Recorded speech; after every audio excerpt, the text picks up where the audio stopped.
students, today we are going to talk about personal selling. Many people think personal selling is pretty satisfying career for several reasons. First, people love that lifestyle. Typically, they just work on their own, although they occasionally would work with the managers or other colleagues, but they just have to be responsible for planning their own days, and so it has very decent flexibility. Also, the variety in the jobs often attracts the people's sales. Every day they meet the new people, go to new places. In addition, it's very lucrative careers. Salespeople performance is fairly straightforward to measure. And also, the salespeople are in the front line and missionaries for the firms. So those who are high-performing salespeople, they are much easier to go to the management position, and also high chance to be promoted. So let's get into this. So what is personal selling? This is the two-way flow of the communication between buyer and seller that is designed to influence buyers' purchase decision. So in these days, there are many different modes that you can do the personal selling, face-to-face, traditionally, but also video conferencing, telephone, or the internet as well. And personal selling is in both B2B and then B2C area. B2B, like manufacturers, representatives selling to the retailers or the other business. And in B2C, like many of jobs that we have seen around in our real life, in our daily life, retail salespeople, real estate agents, and insurance agents, and also we call them in many different names, but more or less kind of similar job, like sales representative, reps, account executives, or agents. Personal selling has the great advantages. That's why they're normally used for the higher risk, higher ticket items. It used very extensively in business to business, and then there are tons of the business to business salespeople out there who love their work, and then they're making a great living on it. So what's the wonderful about is actually they try to convey the product benefits and deal with the consumer's wants and needs, and creating value is that you can give the people any explanation that they want. So you only have to answer the things that are important to them. So you can tailor your conversation to their motives, answer their objections, and then you can know a lot of them. So you can really make it a great interactive experience. And you also only have to work with the quality prospects. So you're not out there to drive advertising or Facebook ads, the whole word. People who don't have any interest in, they are not in the markets. So you can be very, very targeted in communication. So as really the most effective thing that you can do is to obtain the sale by utilizing a personal salesperson.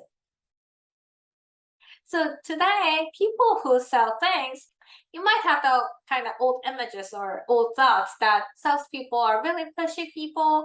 They just try to push you to buy something that you don't need or you don't want. Essentially, that doesn't work anymore. So if you're going to be a great salesperson, especially in the B2B environments where people make a more logical, rational information-based decisions, and you just need to be an expert. So you're going to have to be an expert in the category, in the industry, in your products, and then possible competitive products so that you can do a great job answering companies' wants and their needs.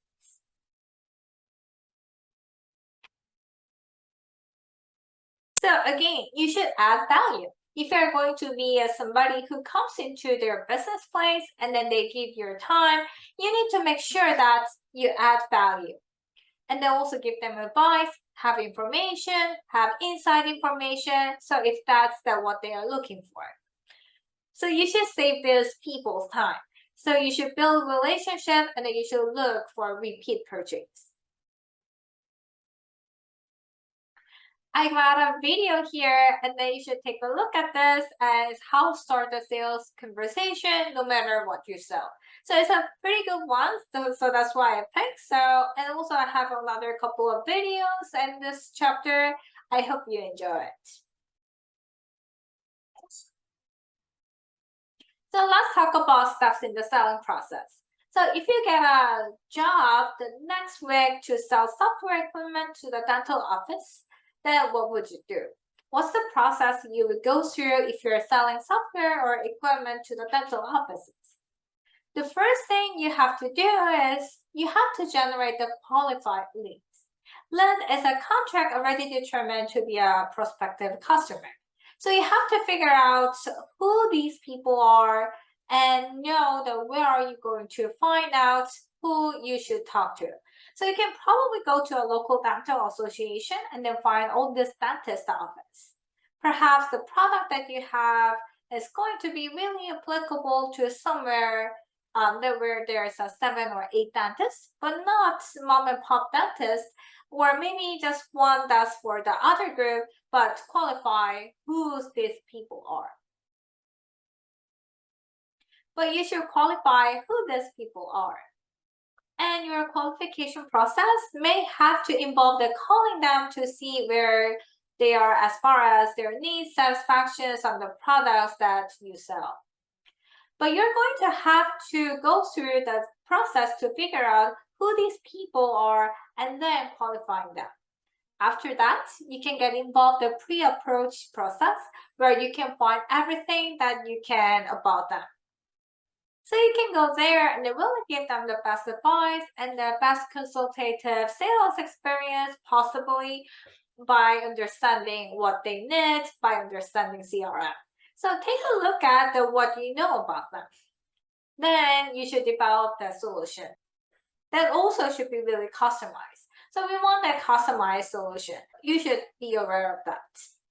And also one of the things that a good consultative salesperson knows is that people want to be special. They want something just created only for them or executed just for them, so just do that.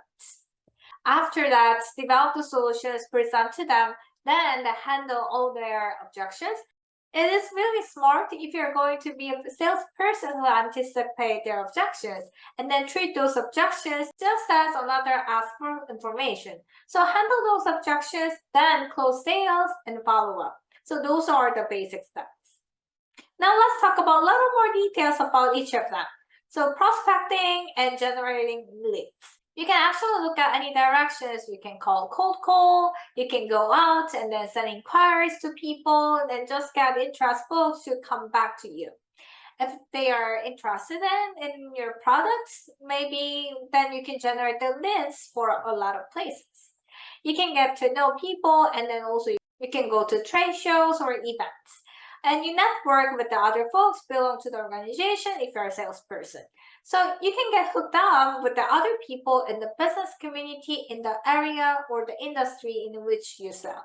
So there's a lot of places you can get leads. And this is another great video that you can learn about how lead qualification process. So please take a look at this video as well. So that's really critical first step to make the good impression.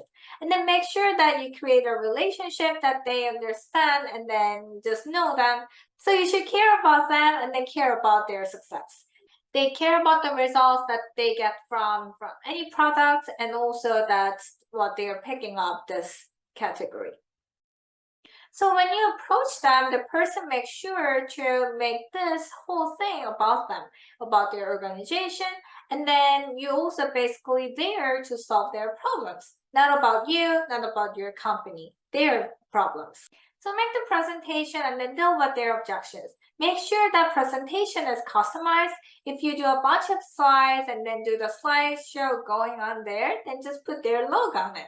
So talk about the things repeatedly to think about their people and also their organizations, then what problems they talk about you. So what problems they need to be solved. So make it very customizable and then make sure it is solution oriented. And then the last but not least, make sure that you ask for the order. It's the important thing. So here I introduced some of the common issues underlying the customer objections. This is pretty much the self-explanatory. So I recommend you to read these concepts and then what can be the possible customers' objections. And also, I explained 5 steps for handling the sales objections. Please read this carefully and then learn about how you can resolve those objections.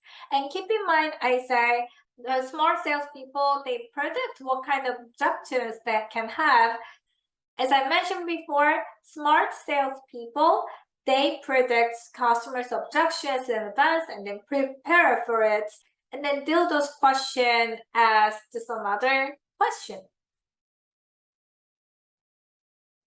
And also, I provide some of the common responses to those most frequent objections. Those who work in the sales area, this will be helpful. So please read this through it. Champion salespeople understand that hearing no is a part of getting to yes. So average salespeople let every nuance of the word no strike them like the arrows, and then just deflate the rest of their sales presentations. So if you follow the structured approach and then do not take rejection personally, then this is the best thing you can do. So if it still does not result in sales, then maybe it's time to cut your losses and move on to another prospect.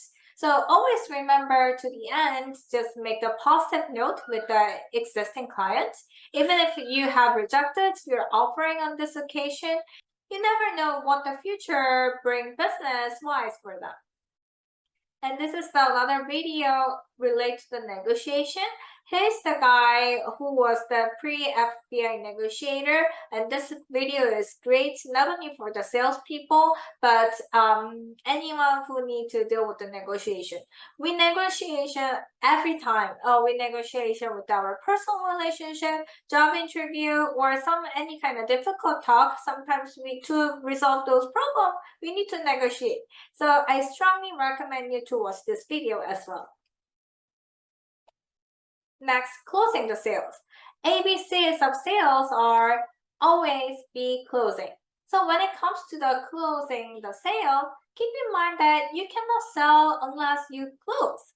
So look for signals and look for the nodding their head as you give the presentation. And then go and then keep it open mind. Make sure that you're willing to negotiate because you're going to have. Probably people want to customize things. Then if it is a large B2B account, make sure that you've got enough flexibility from them. There's barriers and also there's supervisors so that you can make a deal with the work for these folks. And then tailor the needs of the buyers and then tailor the needs of the market. So keep that open mind and then make sure that you are closing. Keep driving the decision process as if you made the sale. Next, following up. Following up is one of the most important things that you can do. As salespeople, if you have made the sales, you need to make sure that the delivery made on time and then know how to utilize your equipment and then hasn't been any problem. So that people are trained and perform as they are just supposed to perform.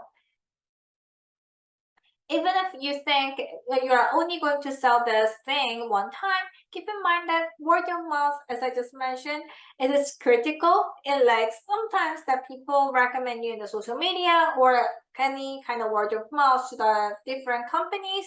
So communications could kill you for your next sales. So take care of your customers and then take care of them very well. Make sure that they have a good experience with your product or services. So follow-up, remember that you are going to be judged if the salesperson or your particular product service. So if it is the sold B2B, it is going to be judged on the quality of the dimensions, just like the customer services. So have you or has the product been reliable? Were you the responsive when they need? And then did you get them the empathy and what they have to express the concerns and they have the problems? Did you do a good job to stressing the tangibles? Stressing the tangibles make a good impression, going and doing a good job in the pre-approach. So I hope you have some great deal of the idea what is the personal selling. This is for today's lecture. Thank you for watching.